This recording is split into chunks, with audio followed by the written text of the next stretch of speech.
Indonesia adalah negara kepulauan terbesar di dunia. Indonesia memiliki lebih dari 17.000 pulau, di mana hanya sekitar 7.000 pulau yang berpenghuni.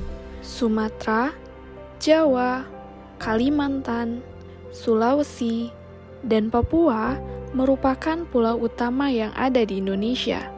Dan terdapat pulau-pulau kecil seperti Bali, Karimun Jawa, Gili, dan Lombok.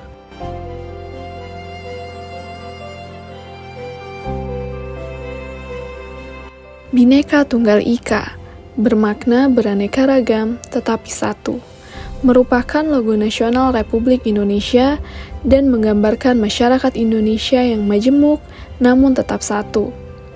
Logo ini juga menjadi pegangan hidup masyarakat Indonesia sampai saat ini. Indonesia adalah negara dengan jumlah penduduk terbesar keempat di dunia setelah Cina, India, dan Amerika. Masyarakat Indonesia juga memiliki suku yang sangat beragam. Kurang lebih ada sekitar 300 suku di Indonesia. Suku Jawa, Sunda, Batak, Dayak, pasti sering kalian dengar bukan? Tapi, apa kalian pernah mendengar tentang suku Arfak?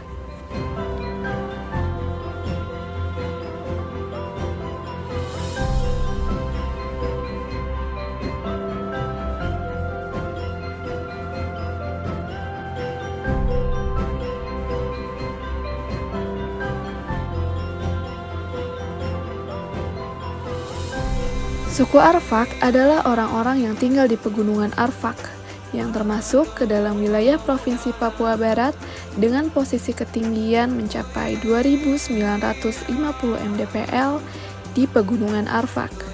Kawasan ini berbatasan langsung dengan Kabupaten Manokwari di sisi utara, Kabupaten Manokwari Selatan di sisi timur, Kabupaten Teluk Bintuni di sisi selatan, dan Kabupaten Sorong Selatan di sisi baratnya. Setidaknya ada 70.000 sampai 100.000 jiwa yang ada di suku ini, yang secara khusus terdiri atas 4 suku bangsa yang hampir sama kebudayaannya, yaitu suku Hatam, suku Meak, suku Souk, dan suku Moile, yang bersatu menjadi suku Arfak.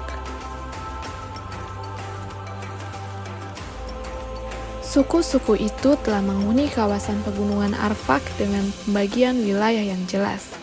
Suku Hatam yang menjadi penghuni terbesar kawasan pegunungan Arfak berada di bagian selatan. Suku Meak mendiami bagian timur pegunungan Arfak. Suku Moile mendiami bagian barat pegunungan Arfak, serta suku Souk yang mendiami bagian utara pegunungan Arfak.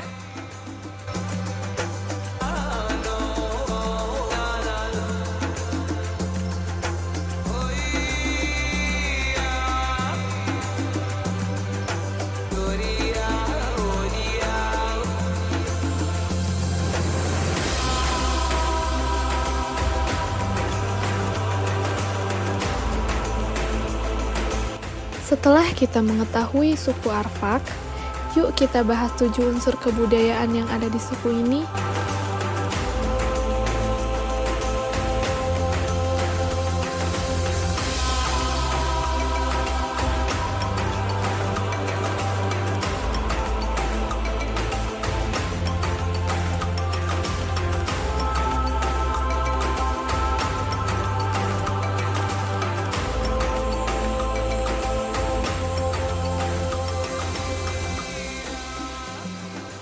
Bahasa-bahasa yang diucap oleh suku Arfak diantaranya bahasa Hatam, bahasa Hatam Moile, bahasa Souk, bahasa Souk Bohon, dan bahasa Meya.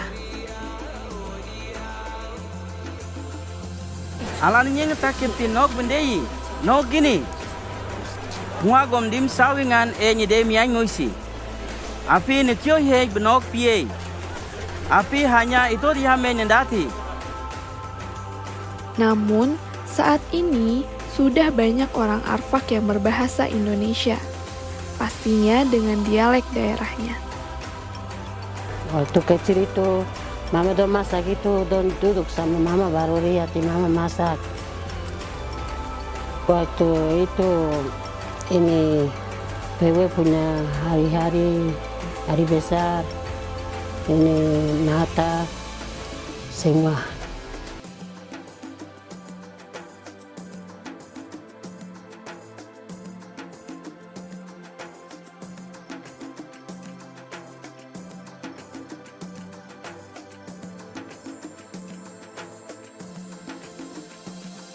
Alat-alat pertanian tradisional suku Arfak zaman dahulu adalah muga, barmokta, dan idahap gordumes yang mereka gunakan untuk bercocok tanam.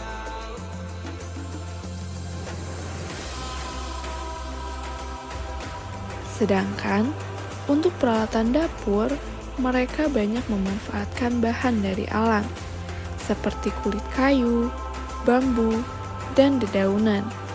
Juga penggunaan sabuk pohon enau, batu, serta bambu untuk membuat api tradisional mereka.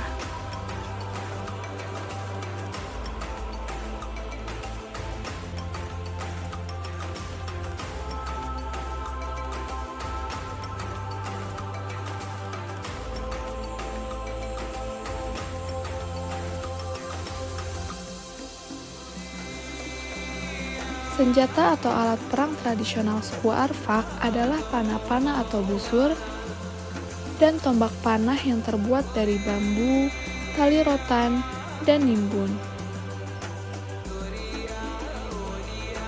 Untuk alat transportasinya, sebelum mengenal modernisasi, suku Arfak hanya berjalan kaki dari satu tempat ke tempat lainnya. Pakaian adat yang digunakan suku Arfak adalah kain yang biasanya didominasi warna merah untuk kaum laki-laki dan warna hitam atau warna lainnya untuk kaum perempuan, disertai dengan manik-manik atau hiasan yang biasa disebut burb atau rihmo.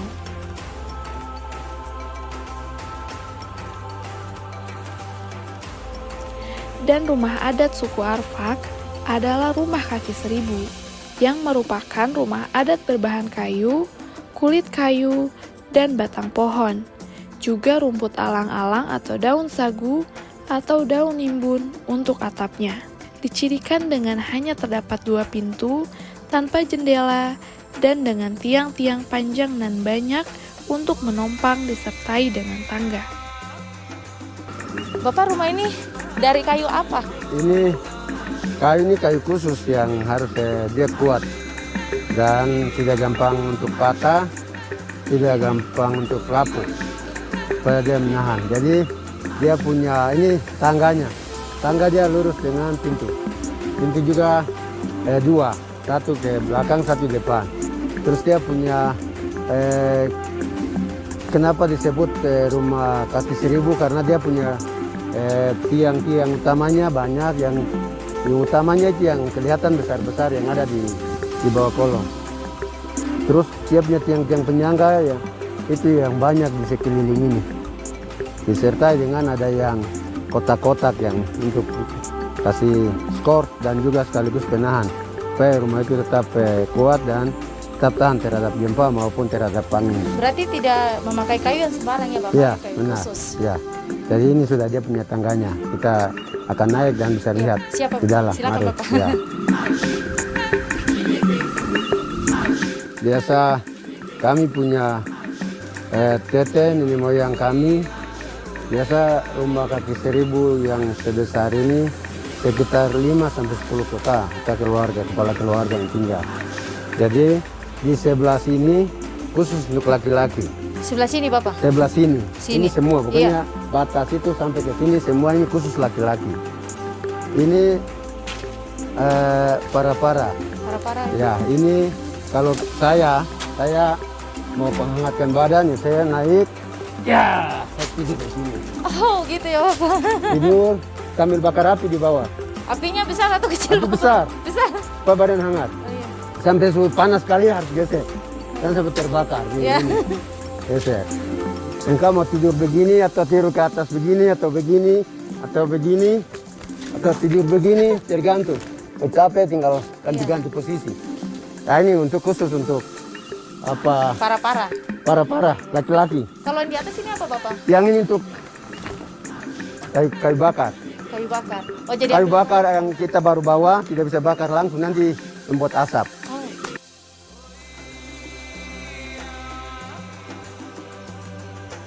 Mata pencaharian orang Arfak adalah dengan berkebun dengan cara berpindah-pindah, sesuai lahan yang mereka ingin tanam. Biasanya, mereka menanam sayur-sayuran, kentang, singkong, jagung, kacang tanah, dan lain-lain.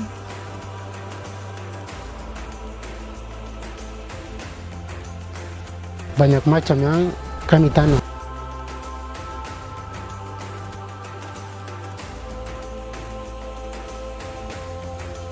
Bagi mereka yang tinggal di dekat aliran sungai, mereka memilih untuk memancing atau menjaring ikan.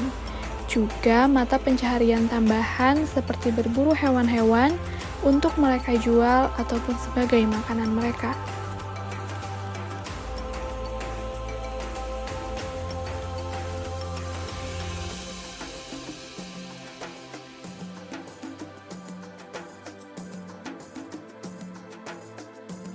Kesatuan sosial terkecil pada orang Arfak adalah keluarga luas yang mendiami satu rumah, atau biasa disebut tumisen.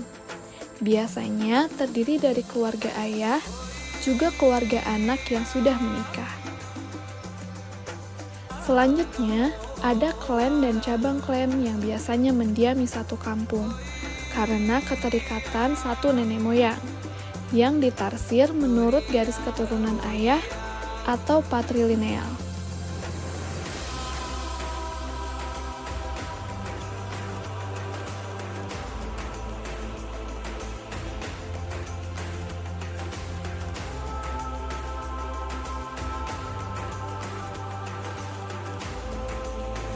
Organisasi sosial yang ada pada masyarakat Arfak adalah lembaga adat yang dipimpin oleh seorang kepala suku, atau biasa disebut moskur ataupun manit. Namun, saat ini lembaga adat suku Arfak pun sudah berselaras dengan adanya kepemimpinan pemerintahan di sana.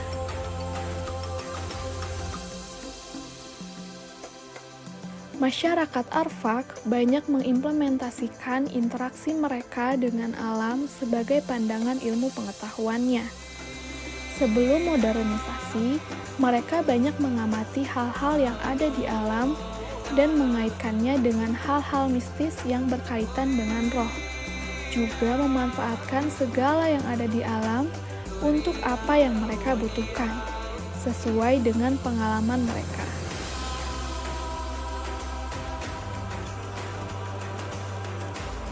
Saat ini, sistem religi yang banyak dianut oleh masyarakat suku Arfak adalah Kristen. Namun, dahulu biasanya mereka meyakini hal-hal yang ada di alam sebagai sosok penolong mereka. Juga roh-roh leluhur keluarga mereka yang selalu menolong juga melindungi mereka dari mara bahaya di dunia.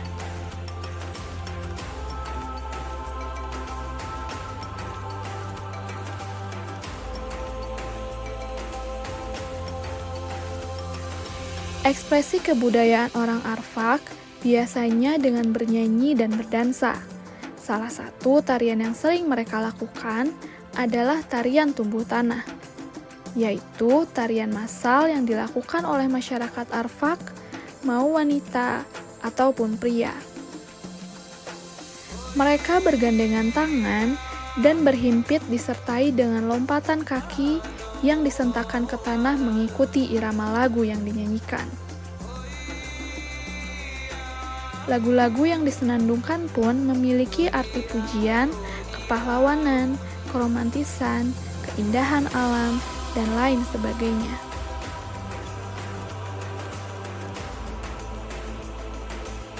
Jadi kalau yang pakai gendong itu kalau sudah pasangan yang tidak mau yang lain, dia istirahat, nanti dia saja istirahat dulu. Sampai nanti habis ini nanti perempuan juga datang, laki-laki datang, gendong lagi sampai pagi. Luar Sampai biasa. acara itu sampai undua terus, berarti orang tua itu berarti undua sudah cocok itu. Tanya sudah dia mas kawin berapa. Oh, jadi Atur sudah. seperti mencari jodoh ya, Mencari Bapak? jodoh. Pasangan juga bisa di situ di tempat tumbuh tanah atau tumbuh rumah. Tunggu rumah. Ya.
Kebudayaan itu hanya dimiliki oleh manusia, tidak diturunkan secara biologis, tetapi diperoleh melalui proses belajar.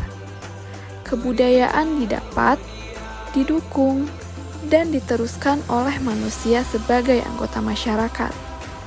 Kebudayaan juga merupakan pernyataan atau perwujudan dari kehendak, perasaan, dan pikiran manusia.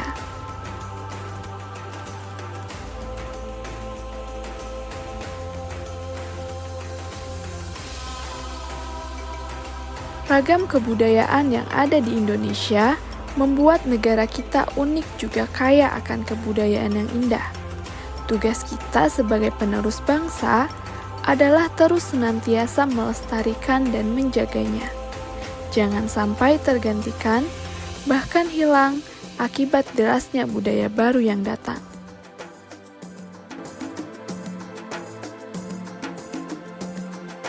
Jangan malu, ayo kita gebu.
Indonesia aja.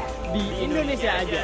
Di Indonesia aja. Di Indonesia aja. Di Indonesia aja. Di Indonesia aja. Indonesia aja. Indonesia aja.